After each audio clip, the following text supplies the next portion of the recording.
শ্রী নরোত্তম ঠাকুরের প্রেম ভক্তি চন্ডিকা গ্রন্থের 3টে শ্লোকেই আমরা দেখলাম গুরু বন্দনা এবং রূপ গোস্বামীর বা রূপমঞ্জুরির বন্দনা করেছেন। চতুর্থ শ্লোকটি হল গুরুমুখ পদ্ম বাক্য হৃদয়ে করিয়া ঐক্য আর না করিও মনে আশা শ্রীগুরু চরণের অতি এই সে উত্তম গতি যে প্রসাদে পুরে সর্ব আশা। অর্থাৎ গুরুদেবের মুখনিসৃত বাণী যেভাবে তিনি ভজন করতে বলেন বা মন্ত্র জপের কথা বলেন সেইভাবে সেই ভজন পদ্ধতি চালিয়ে যেতে হবে। মনে অন্য কোনো রূপ না আশা রেখে কৃষ্ণ প্রাপ্তির আশাই আমাদের রাখতে হবে। শ্রীগুরু চরণের অতি এই সে উত্তম গতি।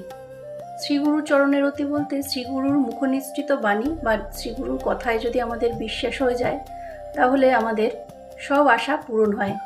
যেমন কৃষ্ণ প্রাপ্তির ইচ্ছাও পূর্ণ হয়, তেমন আমাদের জাগতিক আশা আকাঙ্ক্ষাও পূর্ণ হয়।